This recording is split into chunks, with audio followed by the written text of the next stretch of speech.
চীনের খুব প্রত্যন্ত একটি পাহাড়ে ঘেরা সবুজ শ্যামল গ্রাম। শহরের যান্ত্রিক কোলাহল এখানে স্পর্শ করতে পারেনি। পুরো গ্রামে আজ এক উৎসব মুখর পরিবেশ, কারণ এই গ্রামে আজ দুজন খুব পরিচিত মধ্যবয়সী মানুষের মধ্যে বিয়ে। পুরো গ্রামবাসী মিলেই বিয়ের আয়োজন করেছে। অন্যদিকে আমরা একটি নবজাতক বাচ্চাকে দেখতে পাই। তার মা তাকে একটি কাঁথার মধ্যে পেঁচিয়ে নেয়, তারপর এক হাতে বাচ্চা আর অন্য হাতে একটি ব্যাগ নিয়ে সে বেরিয়ে পড়ে। এদিকে গ্রামের মূল বিয়ের আয়োজন শুরু হয়েছে। লোকটির নাম প্যাং আর মহিলাটির নাম লিও। ফাইনালি তাদের বিয়ে সম্পন্ন হয়। এদিকে দিন গড়িয়ে রাত হয়েছে। সেই মহিলাটি হাঁটতে হাঁটতে এই গ্রামের মূল রাস্তার সামনে এসে দাঁড়িয়েছে।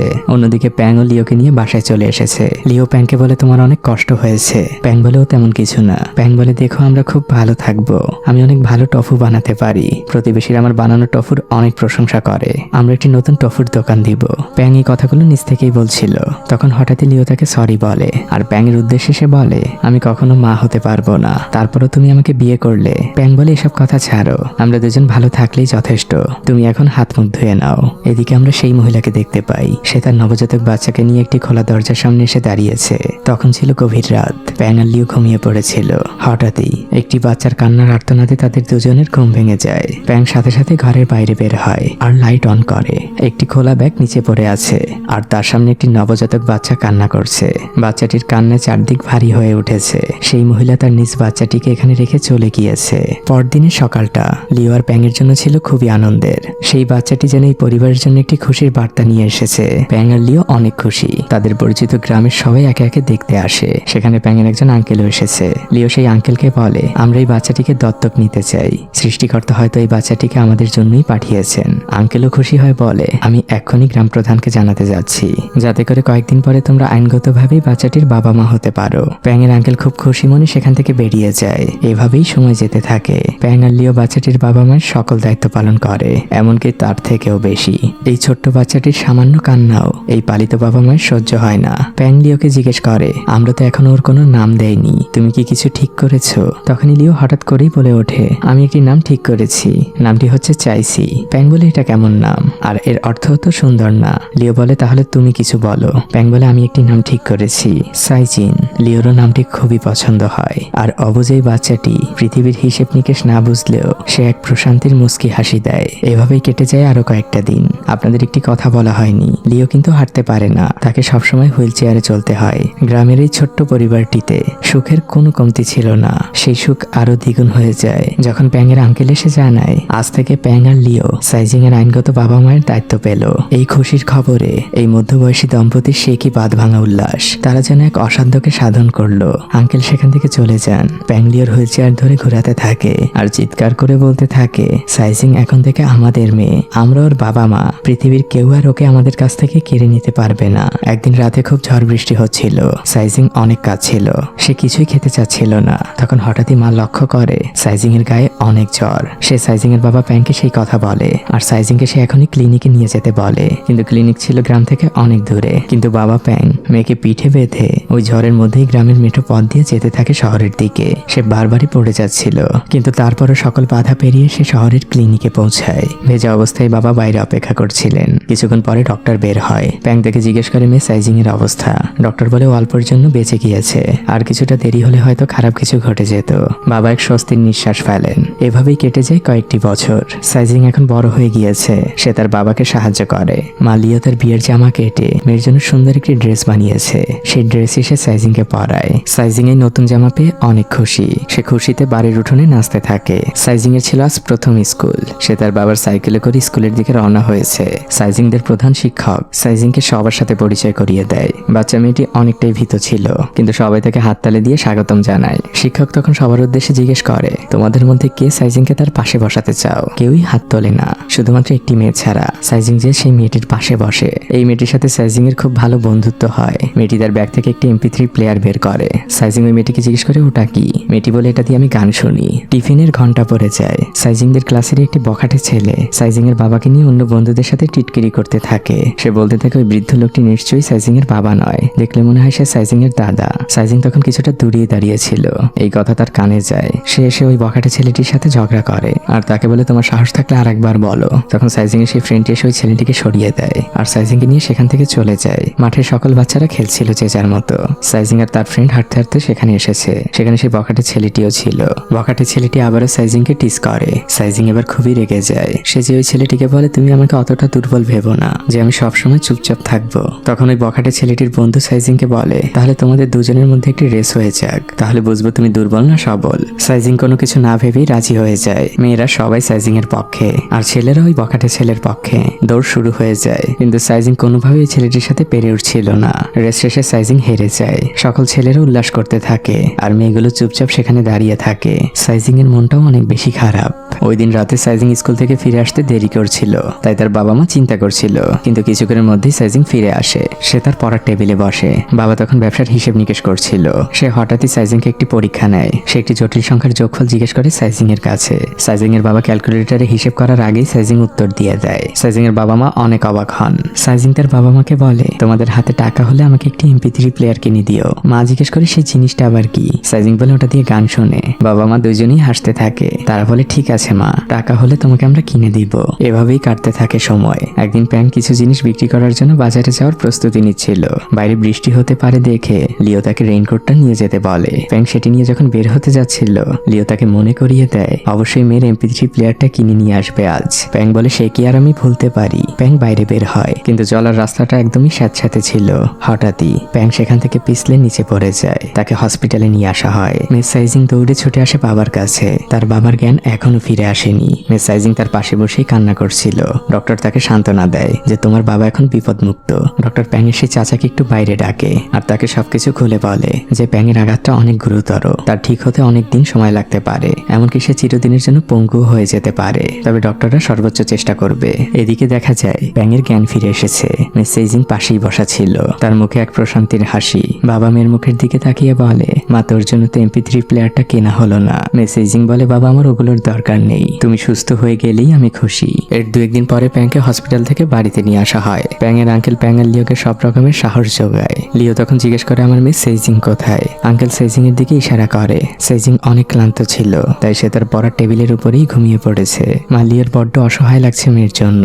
রাতের বেলা সাইজিং ঘুমিয়ে গেলে লিও আর প্যাং আলোচনা করতে থাকে নিজেদের মধ্যে। তারা নিজেদের জন্য অতটা চিন্তা করে না, তাদের চিন্তা শুধুমাত্র সাইজিং এর ভবিষ্যৎ নিয়ে। পরদিন সকাল থেকে শুরু হয় সাইজিং নামক এই বাচ্চা মেয়েটির নতুন এক জীবন। পরিবারের সমস্ত বোঝা সে নিজ থেকেই কাঁধে তুলে নিয়েছে। সকালবেলা নদীর ধারে সে সবার কাপড় চোপড় পরিষ্কার করে। তারপর সে স্কুলের জন্য রেডি হয়ে সবার আগে যায় পাহাড়ের উপরে। এখানে এক ধরনের ঔষধি গাছ পাওয়া যায়। ডক্টর যেগুলো সাইজিং এর বাবাকে প্রত্যেকদিন খেতে বলেছেন। মাত্র কয়েকটা দিনের ব্যবধানে এই বাচ্চা মেয়েটি যেন এক বাস্তবতার নির্মম রূপ দেখতে পাচ্ছে। গাছ সংগ্রহ শেষে গ্রামের মেঠো পথ ধরে সাইজিং রওনা হয় স্কুলের দিকে। ওষুধের গাছ ভর্তি ঝুড়িটি সাইজিং স্কুলের পাশেরই একটি জায়গায় লুকিয়ে রাখে। এদিকে দেখা যায় সাইজিংদের প্রধান শিক্ষক পরিবর্তন হয়েছে। নতুন শিক্ষক সবার সাথে পরিচিত হচ্ছিলেন। তারপর সে সবার নাম ডাকছিল, সবাই উপস্থিত বলছিল। কিন্তু যখন সাইজিং এর নাম আসে তখন তার বেঞ্চটা ফাঁকাই ছিল। তখন শিক্ষক সাইজিং এর না আসার কারণ জিজ্ঞেস করে। তখন সাইজিং এর বেস্ট ফ্রেন্ড বলে, ম্যাম আমার কোনো ধারণা নেই। এরই মধ্যে হাঁপাতে হাঁপাতে সাইজিং সেখানে চলে আসে। নতুন শিক্ষক সাইজিং এর উপরে খুবই বিরক্ত, কারণ সে 10 মিনিট লেট করেছে। শিক্ষক সাইজিং এর দেরির কারণ জিজ্ঞেস করলে সাইজিং চুপ করেই দাঁড়িয়ে থাকে। শিক্ষক তখন বিরক্ত হয়ে সাইজিংকে তার সিটে যেয়ে বসতে বলে। ক্লাস শেষে সাইজিং আর তার বেস্ট ফ্রেন্ড পাশাপাশি দাঁড়িয়েছিল। সাইজিং এর বেস্ট ফ্রেন্ড সাইজিংকে জিজ্ঞেস করে, তোমার তো কখন স্কুলে আসতে দেরি হয় না, আজ কেন দেরি করলে? সাইজিং তেমন কিছুই বলে না, সে চুপচাপই দাঁড়িয়ে থাকে। তখন তার বেস্ট ফ্রেন্ড তাকে জোরাজোরি করতে থাকে। সাইজিং আসলে নিজের অসহায়তার কথা কাউকেই বলতে চায় না, কিন্তু বেস্ট ফ্রেন্ডের অনেক জোরাজোরিতে সাইজিং তাকে বলে, তোমাকে আমাকে প্রমিস করতে হবে যে তুমি আমার কষ্টের কথা কাউকেই বলতে পারবে না। সাইজিং তার বেস্ট ফ্রেন্ডকে সবকিছুই শেয়ার করে আর তার কাছ থেকে প্রমিস নেয়। হঠাৎই সাইজিং এর বেস্ট ফ্রেন্ড তার পকেট থেকে MP3 প্লেয়ারটা বের করে সাইজিং এর হাতে দেয়, বলে এটা আমার পক্ষ থেকে তোমাকে গিফট। সাইজিং বলে, এটার আমার দরকার নেই, কিন্তু সাইজিং এর বেস্ট ফ্রেন্ড জোর করেই তাকে MP3 প্লেয়ারটা দেয়। আর সে সাইজিংকে এটাও বলে, তোমার যে কোনো সাহায্যে তুমি আমাকে অবশ্যই জানাবে। পরের দৃশ্যেই দেখা যায় স্কুল টিফিনের ব্রেক দিয়েছে। সবাই টিফিন খাওয়ার জন্য ব্যস্ত হলেও সাইজিং দৌড়ে ছুটে যায় নিজের বাড়ির দিকে। এই বাচ্চা মেয়েটি খুব ভালো করেই জানে যে তার বাবা মা চলতে পারে না। সে বাসায় ফিরে বাবার প্রসাবের পাত্রটা পরিষ্কার করে আবারও সেখানে রেখে যায় আর দৌড়ে আবার স্কুলে চলে আসে। স্কুল ছুটি হয়ে গেলেও সাইজিং এখন সবার আগে বের হয় আর লুকিয়ে রাখা সেই ঔষধি গাছের পাত্রটা নিয়ে সে আবারও বাড়ির দিকে ছুটতে থাকে। বাসায় ফিরে ওই বাচ্চা মেয়েটি মহাব্যস্ত। তাকে যে রান্না করতে হবে তার বাবা মায়ের জন্য। পিছিয়ে বসে থাকা বাবা মা শুধু তার মেয়ের দিকে হা করে তাকিয়ে থাকে। সাইজিং বিরতিহীন ভাবে কষ্ট করেই যাচ্ছে। বাস্তবতা থেকে অনেক অল্প সময় অনেক দায়িত্ব নিতে শিখিয়েছে। রাতের বেলা সাইজিং বাবা মাকে নিয়ে আসে খাবার খাওয়ানোর জন্য। নিজ হাতে রান্না করা খাবার সে বাবা মাকে পরিবেশন করে। তার বাবা মা দুজনই রান্নার অনেক প্রশংসা করে। বাবা প্যাং তার স্ত্রী লিওকে বলে, আমরা এক হতভাগা বাবা মা, আমাদের জন্য আমাদের মেয়ের এই বয়সে সংসারের বোঝা কাঁধে নেওয়া লাগছে। এরই মধ্যে সেজিং উঠে সেখান থেকে দৌড় দেয় আর সে চিৎকার করে বলতে থাকে, আমি বাবার ওষুধ বানাতে ভুলে গিয়েছি। বাচ্চা মেয়েটি সারাদিন পরিবারের দায়িত্ব পালন শেষে যখন হোমওয়ার্ক করতে বসেছিল তখন তার শরীরটা সায় দিচ্ছিল না। সে তার ইয়ারফোনটা কানে লাগিয়ে ঘুমিয়ে গিয়েছিল। সেজিং এর ঘুমন্ত মুখ দেখেই বোঝা যাচ্ছিল সে কতটা ক্লান্ত। পরদিন দেখা যায় সেজিং যেহেতু হোমওয়ার্ক করতে পারেনি তাই টিচার তাকে অনেক বকাবকি করছে। সে সেজিংকে বলে, তুমি পড়াশোনা না করতে চাইলে স্কুলে আসার দরকার নেই। সেজিং মন খারাপ করে চুপচাপ বসে থাকে। এদিকে দেখা যায় প্যাংয়ের আঙ্কেল প্যাংদের অনেক সাহায্য করে। প্যাংদের বানানো জিনিসগুলো সে বাজারে বিক্রি করে দেয়। প্যাংও এখন কিছুটা স্ট্রেচারে ভর দিয়ে হাঁটতে পারে, কিন্তু সেজিং এর কষ্ট এখনো একটুও কমেনি। সে তার পরিবারের দায়িত্ব নিজ কাঁধে তুলে নিয়েছে। মুভির এই অংশটাই মনে হচ্ছিল পৃথিবীর সব থেকে বড় বিদ্যালয় হচ্ছে বাস্তবতা। বাস্তবতা আমাদের যে শিক্ষা দেয় সেই শিক্ষা হয়তো পৃথিবীর কোনো পাঠ্যপুস্তক আমাদের দিতে পারে না। যাই হোক, পরদিন স্কুলে সেই বকাটে ছেলেটি আবারও সেজিংকে ডিস্টার্ব করতে থাকে। সে সেজিং এর হাতে থাকা জন্মের সময় সেই ব্রেসলেটটি নিয়ে নেয় আর সেজিংকে বলে, এটা যদি তুমি নিতে চাও তোমাকে আমার সাথে আবারও দৌড়াতে হবে আর আমাকে হারাতে হবে। সেজিং রাজি হয় আর আবারও একটি দৌড়ের আয়োজন করা হয়। সেজিং আর ওই ছেলেটি দৌড়ের জন্য একদম প্রস্তুত। ফাইনালি দৌড় শুরু হয়। দুজনেই সমান তালে দৌড়াতে থাকে। সবাই তাদেরকে উৎসাহ দিচ্ছিল। মেয়েগুলো সেজিং বলে চিৎকার করছিল। আর এবার দেখা যায় সেজিং ছেলেটাকে ক্রস করে যায় আর ফাইনালি সেজিং জিতে যায়। সেজিং এর সে কি বাঁধ ভাঙা উল্লাস। তার দৌড় এখনো থামেনি। সে দু হাত মেলে দিয়ে মুক্ত পাখির মতো দৌড়ে বেড়াচ্ছে। তাকে দেখে মনে হচ্ছিল সে যেন শুধু একটি দৌড় জেতেনি, সে সমাজের বাস্তবতার বিরুদ্ধেও জিতে গিয়েছে। সেজিং দৌড়ে বাসায় চলে আসে। তার বাবার জন্য তার ওষুধ বানাতে হবে। সে তাড়াতাড়ি ওষুধ বানিয়ে বাবাকে দেয় আর বলে, এটা এক্ষুনি খেয়ে নাও। তারপর সে আবারও দৌড়াতে থাকে স্কুলের দিকে। সেজিংকে দেখে মনে হচ্ছিল সে যেন হাঁটতে ভুলে গিয়েছে। তার জীবনটা এখন সম্পূর্ণই দৌড়ের উপর। এই বাচ্চা মেয়েটি বিশ্রাম নামক জিনিসটি ভুলেই গিয়েছে। গ্রামের ক্লিনিকের একজন কর্মী প্রত্যেকদিন সেজিং এর বাবাকে ইঞ্জেকশন দিতে আসতো, কিন্তু সেই কর্মী আজ জানায় গ্রামের ক্লিনিকের রোগীর সংখ্যা অনেক বেড়ে গিয়েছে, তাই সে আগামীকাল থেকে আর আসতে পারবে না। এখন নিজেদের ইঞ্জেকশন নিজেদেরই দিয়ে নিতে হবে। কর্মীটি ইঞ্জেকশন দেওয়ার নিয়মটা দেখিয়ে দেয়। দৃশ্য পরিবর্তন হয়। সেজিং যখন বাসায় ফিরে আসে সে দেখতে পায় তার মা তার বাবাকে ইঞ্জেকশন দেওয়ার চেষ্টা করছে। এটা দেখা মাত্রই সেজিং চিৎকার করে ওঠে, বলে যে তুমি মা এটা কি করছো, বাবা ব্যথা পাবে। মা লিও বলে, স্বাস্থ্যকর্মী আর আমাদের এখানে আসবেন না, এখন আমাদের ইঞ্জেকশন আমাদের নিজেদেরই দিতে হবে। সেজিং অনেক কাজ ছিল দেখে বাবা তাকে অনেক সান্ত্বনা দেয় আর বলে, মা এটা তেমন কঠিন কোনো কাজ না, এটা ঢোকালে মনে হয় একটি মশার কামড় দিয়েছে মাত্র। বাচ্চা মেয়ে সেজিং এর তো আর মন সারে না, তাই সে ইঞ্জেকশনের সাথে ম্যানুয়াল বুকটা খুব ভালোভাবে পড়ে, ইঞ্জেকশন দেওয়ার নিয়মগুলো জেনে নেয় আর নিজেই নিজের উপর ইঞ্জেকশন দিতে থাকে। সেজিং ব্যথায় বারবার কেঁদে উঠছিল। বাবা প্যাং তখনও ঘুমায়নি। মেয়ের কষ্টের আর্তনাদ সে শুনতে পায়। সে লাঠিতে ভর করে বাইরে বের হয় আর সে যখন লাইটটা অন করে সে তার মেয়েকে দেখতে পায় ইঞ্জেকশন নেওয়া অবস্থায়। প্যাং চিৎকার করে ওঠে আর মাটিতে পড়ে যায়। সেজিং এসে তার বাবাকে ধরে। সেজিং এর বাবা সেজিংকে বলে, তুই আর কত কষ্ট করবি মা, আমি যে তোর কাছে ঋণী হয়ে যাচ্ছি মা। সেজিং এর বাবা কাঁদছিল। সেজিং তার বাবাকে সান্ত্বনা দেয়, বলে যে বাবা, ইঞ্জেকশনের ব্যথাটা মোটেও মশার কামড়ের মতো না, তবে আমি এখন শিখে গিয়েছি কিভাবে ইঞ্জেকশন দিলে তুমি কম ব্যথা পাবে। সেজিং এর বাবা বলে, আমি আমাকে নিয়ে চিন্তা করি না রে মা, আমি তোর ভবিষ্যৎ নিয়ে চিন্তা করি, কি হবে তোর। মেয়ে আর বাবা দুজন দুজনকে জড়িয়ে ধরে কাঁদতে থাকে। পরদিন সকাল থেকে সেজিং খুব দক্ষতার সাথে নিজ হাতেই বাবাকে ইঞ্জেকশন দেয়। গ্রামের লোকজন তখন প্যাংকে বলতে থাকে, তুমি অনেক ভাগ্যবান একজন বাবা, সেজিং এর মতো একটি মেয়ে পেয়েছো। এই কথাগুলো শুনে বাবার বুকটা গর্বে ভরে যায়। কেউ কেউ বলে, আমাদের সেজিং যদি বড় হয়ে ডাক্তার হয় তাহলে আর আমাদের গ্রামের কোনো কষ্ট থাকবে না। কিন্তু আপনারা তো জানেনই গরিব মানুষের স্বপ্নগুলো বাস্তবতার কাছে এসে হেরে যায়। তাই পরদিন সেজিং স্কুলে গেলে স্কুল ছুটি শেষে ম্যাডাম তাকে দাঁড়াতে বলে আর সেজিংকে বলে, তুমি কিন্তু এখনো পিকনিকের টাকা দাওনি, তোমার বাবা আমাকে বলবে আগামীকালকের মধ্যেই 200 টাকা দিতে, না হলে কিন্তু তোমাকে পিকনিকে নেওয়া হবে না। সেজিং তার মাথাটা নিচু করেই রাখে। স্কুল শেষে সে চিন্তা করতেই থাকে এই কথা সে তার বাবা মাকে কিভাবে বলবে, আদৌ তার বলা উচিত কিনা। বাচ্চা মানুষটির পিকনিকে যেতে ইচ্ছে করলেও বাস্তবতার কারণে সেই ইচ্ছে সে নিজের মনের মধ্যেই চাপা দেয়। সেজিং তখন শুনতে পায় তার বাবা মা ঘরের মধ্যে কথা বলছে। তারা দুজনে টাকার হিসেব করছিল। সেজিং এর সংসারটা আসলে এতদিন জমানো টাকা দিয়ে চলছিল, সেই টাকাও এখন প্রায় শেষ, আর মাত্র 2000 টাকার মতো থাকতে পারে। সেজিং এর বাবা তখন বলে, আমি আমার ইঞ্জেকশন নেওয়াগুলো বন্ধ করে দিব, না হলে আমাদের এই মাসের সংসার খরচ চলবে না। সেজিং এর মা তখন দুটো চুড়ি বের করে আর বলে, এগুলো বাজারে বিক্রি করলে কিছু টাকা পাওয়া যাবে। সেজিং এর বাবা বলে, এটা সম্ভব না, ওটা তোমার মায়ের দেওয়া শেষ স্মৃতি। সেজিং এর মা বলে, যেখানে বেঁচে থাকাটাই কঠিন সেখানে স্মৃতি দিয়ে কি হবে। সেজিং তার বাবা মায়ের সকল কথা বাইরে দাঁড়িয়ে শুনছিল। রাতের বেলা সেজিং এর মা সেজিং এর বাবাকে ডাক দেয় আর সেজিং এর বাবাকে বলে, আমার মনে হয় আমাদের মেয়েটাকে স্কুলে পাঠানো বন্ধ করা উচিত, এখন টাকার অভাবে তোমার চিকিৎসা হচ্ছে না, স্কুলের বেতন কিভাবে দিব। সেজিং এর বাবা খুবই রেগে রেগে যান। সে বলে যেভাবেই হোক না কেন আমি আমার মেয়েকে পড়াবো, ওকে আমাদের বড় করতে হবে, তার জন্য যে কোনো লড়াই আমি করতে রাজি। মিস সেইজিং তখনও ঘুমায়নি। বাবার এই কথাগুলো শুনে সে কাঁদছিল। পরদিন সকালবেলা সেইজিং স্কুলে যাওয়ার জন্য বের হচ্ছিল, তখন বাবা তাকে পেছন থেকে ডাক দেয় আর তার হাতে 200 টাকা দিয়ে বলে, মা এটা তোমার পিকনিকের ফি, তুমি মন দিয়ে পড়াশোনা করো, তোমাকে জীবনে অনেক বড় হতে হবে। সেইজিং নিজের চোখের পানি আটকে রাখতে পারছিল না। সে নিজের ইচ্ছের বিরুদ্ধে হলেও বাবার দেওয়া সেই টাকাগুলো নেয়। এরপর সেইজিং দৌড়তে দৌড়তে স্কুলের সামনে আসে, কিন্তু হঠাৎই সে থেমে যায়। তার মনে পড়ে যায় তার বাবার ইনজেকশনের কথা। তার বাবার এখন চিকিৎসা বন্ধ। সেইজিং সেখান থেকে সরাসরি একটি কোদাল নিয়ে চলে যায় পাহাড়ের উপরে। সে পাহাড়ের চূড়া বেয়ে উপরে উঠতে থাকে আর সেখান থেকে অনেক কষ্ট করে সে কিছু ঔষধি গাছ সংগ্রহ করে। সেগুলো নিয়ে সে আবারও বাড়িতে ফিরে আসে আর ঔষধি গাছগুলোকে লুকিয়ে রেখে সে বাড়ির মধ্যে প্রবেশ করে। সাইজিন এমন একটা ভাব দেখায় যেন সে টিফিনে বাড়িতে এসেছে। বাড়িতে আসার পর থেকে সাইজিন অনেক ব্যস্ত। সে তার বাবা মায়ের জন্য ভাত তুলে দেয়। বাবা মেয়েকে জিজ্ঞেস করে, মা তুই কি তোর পিকনিকের টাকা দিয়েছিস? সাইজিন কিছুটা সংকোচ নিয়ে খুব ধীর গলায় বলে, হ্যাঁ বাবা। কাজ শেষ করে বাচ্চা মেয়েটি আবারও বেরিয়ে পড়ে আর তার সেই সংগ্রহ করা ঔষধি গাছগুলো নিয়ে সে মেইন রাস্তায় এসে দাঁড়ায়। একটি পিকআপের কাছে লিফট যায় আর সেই পিকআপে করে সে শহরে চলে এসেছে।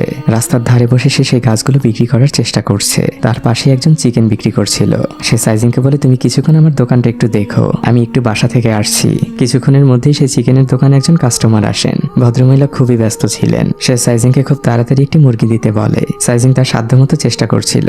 ভদ্রমহিলা সাইজিংকে খুব দ্রুত টাকাগুলো দিয়ে সেখান থেকে চলে যায়। সাইজিং টাকাগুলো গুনছিল আর সে গুনে দেখে সেখানে অনেকগুলো টাকা বেশি দেওয়া হয়েছে। সাইজিং সাথে সাথেই বাজারের মধ্যে ভদ্রমহিলার পেছনে পেছনে দৌড়াতে থাকে আর আন্টি আন্টি বলে চিৎকার করতে থাকে। ভদ্রমহিলা ঘুরে দাঁড়ায়। সাইজিং তাকে বলে, আপনি অনেকগুলো টাকা বেশি দিয়েছেন, মুরগির দাম তো 40 টাকা। ভদ্রমহিলা এই ছোট্ট মানুষটির মানসিকতা দেখে খুবই অবাক হয়ে যায়। সে অপলক দৃষ্টিতে সাইজিং এর দিকে তাকিয়ে থাকে। সেই মুরগির দোকানের লোকটি ফিরে আসলে সাইজিং তাকে তার মুরগি বিক্রির টাকাটি দিয়ে দেয়। লোকটি সাইজিং এর উপর অনেক খুশি হয়। সে তার দুপুরের লাঞ্চ বক্সটি সাইজিংকে দিয়ে দেয়। সাইজিং সেই খাবারটুকু পরম তৃপ্তি নিয়ে খেতে থাকে। ওই দিন সাইজিং বেশ কিছু ঔষধি গাছ বিক্রি করে আর রাতের বেলা যখন সে সেই টাকাগুলো নিজ হাতে নেয় তখন সে এক অন্যরকম তৃপ্তি অনুভব করে। এই অনুভূতি যারা খুব অল্প বয়সে পরিবারের জন্য টাকা ইনকাম করেছেন তারাই জানেন। সেই টাকার পরিমাণ যতই ছোট হোক না কেন। এদিকে দেখা যায় সাইজিংদের সেই পুরনো শিক্ষক ফিরে এসেছেন। সে সাইজিং এর বান্ধবীকে জিজ্ঞেস করে যে সাইজিংকে কেন দেখছি না। সাইজিং এর বান্ধবী জানায় সাইজিং গত 1 সপ্তাহ ধরে স্কুলে আসেনি। টিচার কারণ জিজ্ঞেস করলে সাইজিং এর বান্ধবী চুপ করে থাকে আর সে টিচারকে বলে, সাইজিং আমাকে প্রমিস করিয়েছে আমি যাতে কাউকে কিছু না বলি। কিন্তু ওই শিক্ষক সাইজিংকে অনেক ভালোবাসতেন। সে সাইজিং এর বান্ধবীকে বলে, ঠিক আছে, তবে আজ স্কুল শেষে তুমি আমাকে সাইজিংদের বাসায় নিয়ে যাবে। স্কুল ছুটি শেষে সাইজিং এর সেই বান্ধবী আর শিক্ষক মিলে সাইজিংদের গ্রামে আসে আর তারা দুজন মিলে সাইজিং এর বাসা খুঁজে বের করে। সাইজিং এর বাবা শিক্ষককে দেখেই চিনতে পারেন। সে সাইজিং এর মায়ের সাথে শিক্ষককে পরিচয় করিয়ে দেন। শিক্ষক সাইজিং এর বাবার এই অবস্থার কথা জিজ্ঞেস করে। সাইজিং এর বাবা বলে, গত 3 মাস আগে একটি দুর্ঘটনায় আমার এই অবস্থা হয়েছে।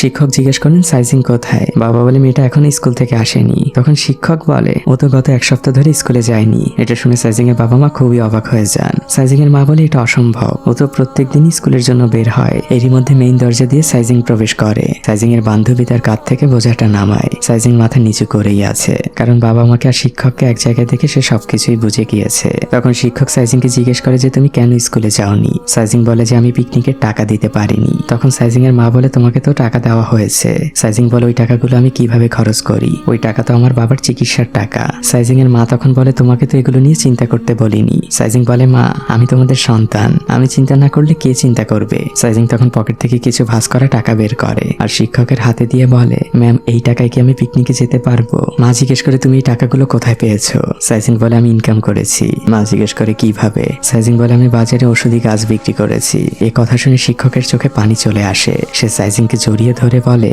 মা এই টাকাগুলো পিকনিকে যাওয়ার জন্য যথেষ্টের থেকেও অনেক বেশি। দৃশ্য পরিবর্তন হয়। পরদিন স্কুলে টিচার একটি রচনা লিখতে দিয়েছিল। টিচার সাইজিং এর লেখা রচনাটি সাইজিং এর হাতে দিয়ে পড়তে বলে। সাইজিং চুপ করে দাঁড়িয়েছিল। তখন সে সাইজিং এর বেস্ট ফ্রেন্ডকে সাইজিং এর লেখা সেই রচনাটি পড়তে বলে। সাইজিং এর ফ্রেন্ড পড়তে শুরু করে, প্রিয় বাবা মা। সাইজিং এর ফ্রেন্ড আর কিছু পড়ে না। টিচার তাকে জিজ্ঞেস করে যে আর কেন পড়ছো না? সাইজিং এর ফ্রেন্ড বলে, ম্যাম আর কিছু তো লেখা নেই। এটা শুনে ক্লাসে সবাই হাহা করে হেসে দেয়। সাইজিং এর ফ্রেন্ড এবার আর নিজেকে ধরে রাখতে পারে না। সে চিৎকার করে ওঠে, কিন্তু সাইজিং তাকে থামতে বলে, কিন্তু সে আজ থামবে না। সে এবার বলতে শুরু করে, তোমরা সাইজিংকে কতটুকু চেনো, কতটুকু জানো ওর সম্পর্কে? ওর পঙ্গু বাবা মায়ের সকল দায়িত্ব পালন করে। ঘর ঝাড়ু দেওয়া থেকে শুরু করে রান্না করা, বাবার ওষুধ বানানো। তোমরা এখানে যারা আছো সবাই তো আজ সকালে খেয়ে এসে ক্লাস করছো, কিন্তু এই সাইজিং খালি পেটে এখানে বসে আছে। পিকনিকের টাকাটা আমরা সবাই বাবার কাছ থেকে নিয়ে এসে এখানে এখানে দিয়েছি, কিন্তু সাইজিন তা করেনি। সাইজিনের পিকনিকে যাওয়ার টাকাটা নিজেকেই উপার্জন করতে হয়েছে। তোমরা এখানে কেউ কখনো নিজে টাকা উপার্জন করেছো,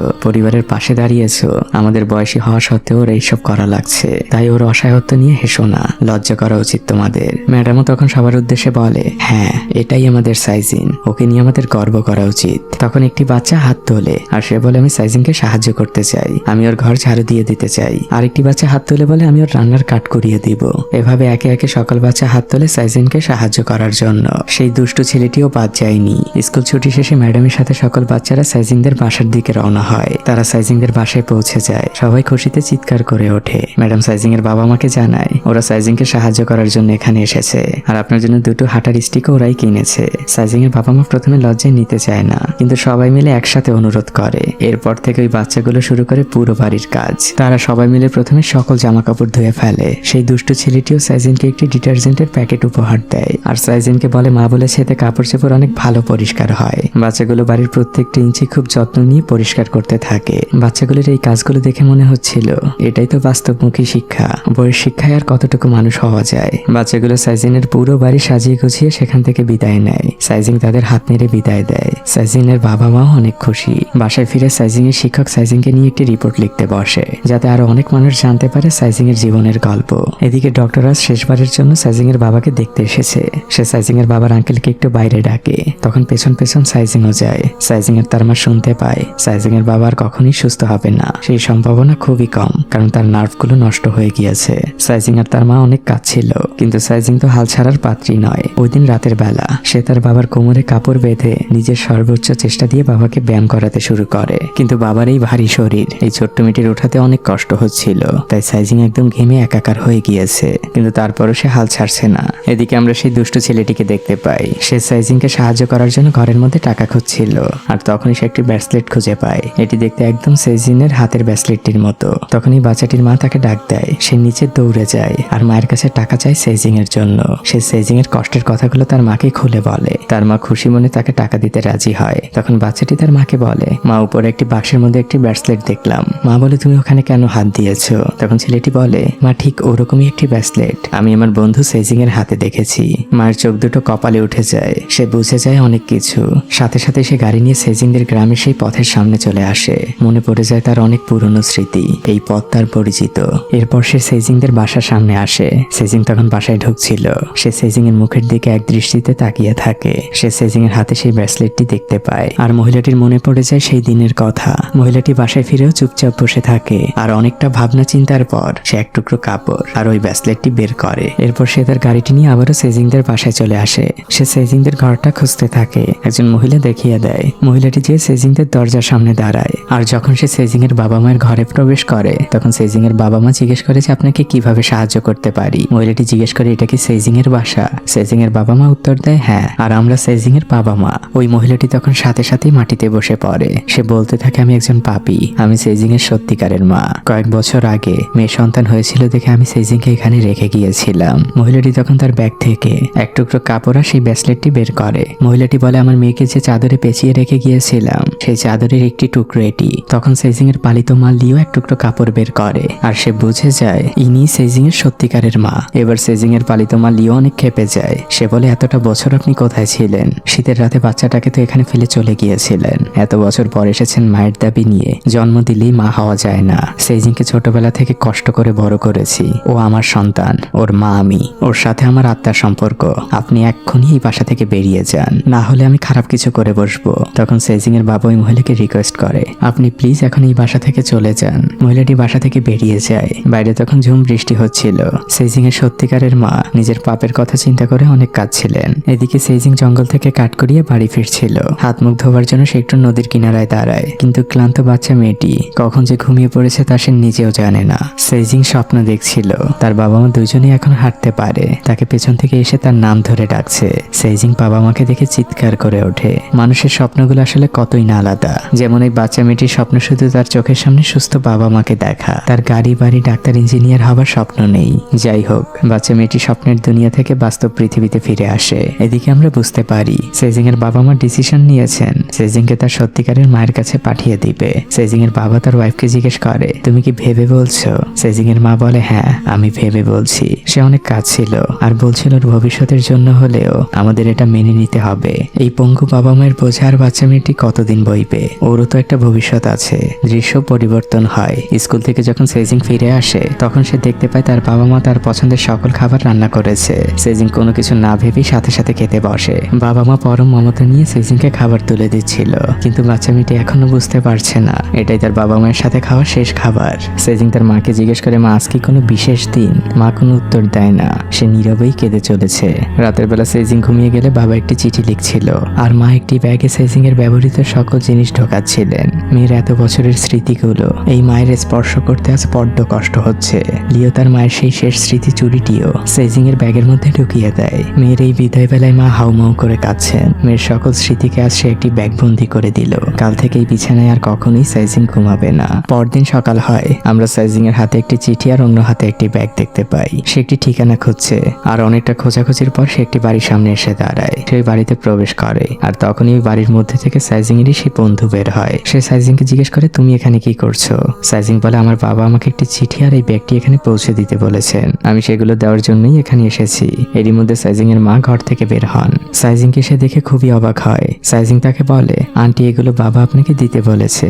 সাইজিং এর সত্যিকারের মা সেই ব্যাগটি আর চিঠিটি হাতে নেয় আর সাইজিংকে খুব আদর করে ভিতরে নিয়ে আসে।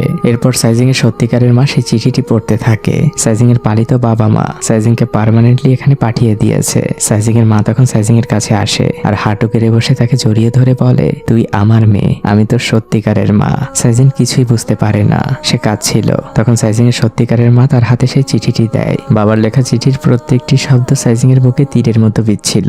সে দৌড়ে তার বাড়িতে চলে আসে, তার পেছন পেছন সাইজিং এর সত্যিকারের মা। সাইজিং পুরো বাড়িতে তার বাবা মাকে খুঁজতে থাকে, কিন্তু কোথাও সে তার বাবা মাকে খুঁজে পায় না। সে তার প্রতিবেশীদেরও জিজ্ঞেস করতে থাকে, কিন্তু কেউ জানে না যে সাইজিং এর বাবা মা কোথায় গিয়েছেন। তখন সাইজিং এর সেই বাবার চাচা সেখানে আসেন। সাইজিং তার কাছে অনেক অনুরোধ করতে থাকে সে যেন সত্যিটা বলে দেয় তার বাবা মা কোথায় গিয়েছে, কিন্তু সাইজিং এর সেই দাদু চুপচাপই দাঁড়িয়ে থাকে। কিন্তু বাচ্চা মেয়েটির প্রচন্ড কান্নায় সে আর খুব বেশিক্ষণ চুপ থাকতে পারে না। সে বলতে শুরু করে, তোমার বাবা মা খুব ভালো করেই জানতো তুমি এখানে ফিরে আসবে, তাই তারা এখান থেকে চলে গিয়েছে পাহাড়ের উপরে। সাইজিং আর এক মুহূর্ত দেরি করে না, সে সাথে সাথে বেরিয়ে যায় আর তার সাথে সাথে পুরো গ্রামবাসী সবাই মশাল হাতে নিয়ে রওনা হয়েছে পাহাড়ের উপরে। আর সবাই মিলে যখন পাহাড়ের উপরে পৌঁছায় দেখা যায় সাইজিং এর বাবা মা সেখানে চুপচাপ বসেছিল।